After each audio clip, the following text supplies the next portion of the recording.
एक आश्चर्यजनक घटनाक्रम में जापान, जिसने पहले विरोध किया था, अब भारत को 2 मुफ्त बुलेट ट्रेनें देने की पेशकश कर रहा है। इस बड़े बदलाव के पीछे क्या कारण है?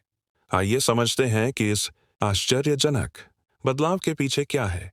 मुंबई अहमदाबाद बुलेट ट्रेन परियोजना को वर्षों से कई बाधाओं का सामना करना पड़ रहा था।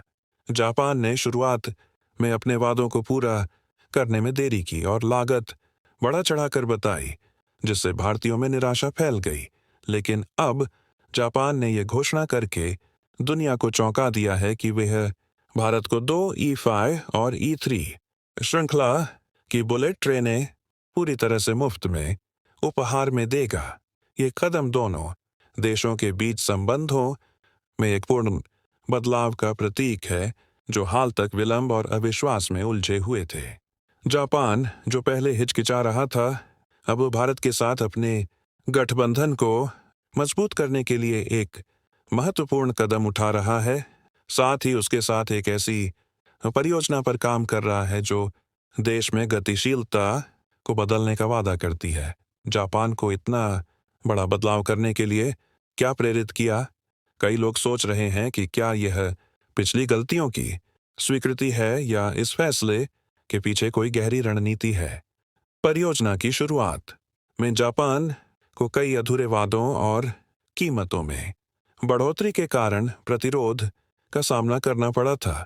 लेकिन अब ऐसा लग रहा है कि जापान भारत का विश्वास फिर से हासिल करने की कोशिश कर रहा है।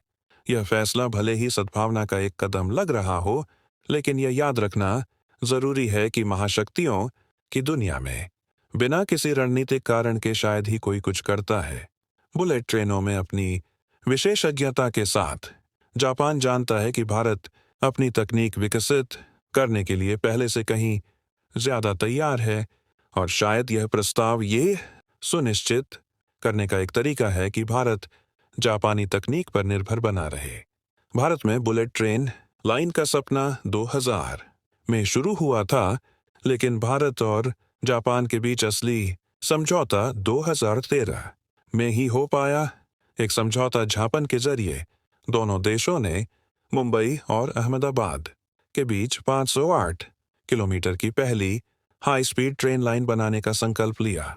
फिलहाल इस यात्रा में लगभग 6 से 7 घंटे लगते हैं, लेकिन बुलेट ट्रेनों के साथ ये समय घटकर सिर्फ 2 घंटे रह जाएगा।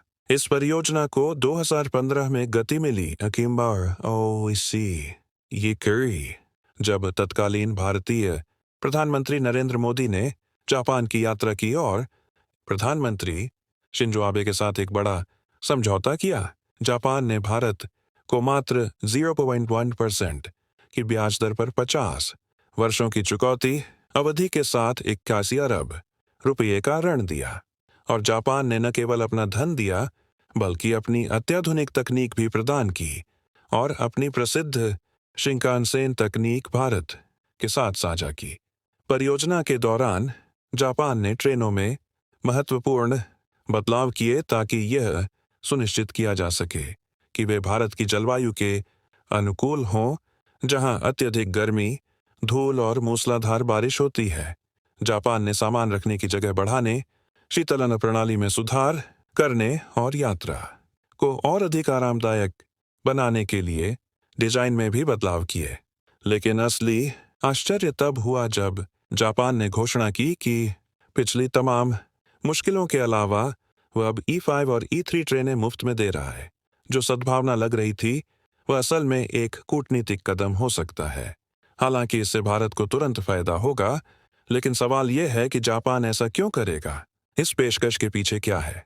जहां एक और भारतीय इस प्रस्ताव का जश्न मना रहे हैं, वहीं एक बड़ा सवाल यह उठता है, क्या जापान सिर्फ भरोसा जीतने की कोशिश कर रहा है या फिर उसका कोई गहरा रणनीतिक हित है? इसे बेहतर ढंग से समझने के लिए हमें उस महत्वपूर्ण द्वार का विश्लेषण करना होगा जिसमें हम जी रहे हैं। भारत पहले से ही अपनी बुलेट ट्रेन योजनाओं पर काम कर रहा है और घरेलू तकनीक से हाई स्पीड ट्रेनें बनाने के लिए अपना कारखाना तैयार कर रहा है।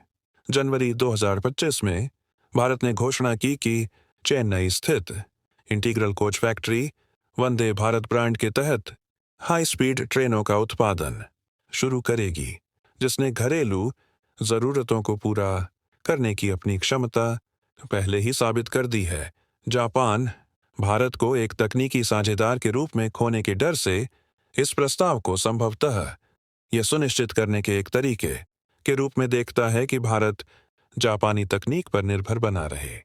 लेकिन भारत अब जापान पर निर्भर नहीं है। अपनी तकनीकें विकसित करने के बाद से भारत ने स्पष्ट संकेत दिया है कि वह बिना किसी बाहरी सहायता के आगे बढ़ सकता है। 2027 से भारत मुंबई अहमदाबाद लाइन पर जापान से स्वतंत्र होकर अपनी हाई स्पीड ट्रेनें चलाने की योजना बना रहा है। घरेलू बुलेट ट्रेन उत्पादन की ओर यह बदलाव भारत के तकनीकी और औद्योगिक महाशक्ति के रूप में विकास का एक और उदाहरण है।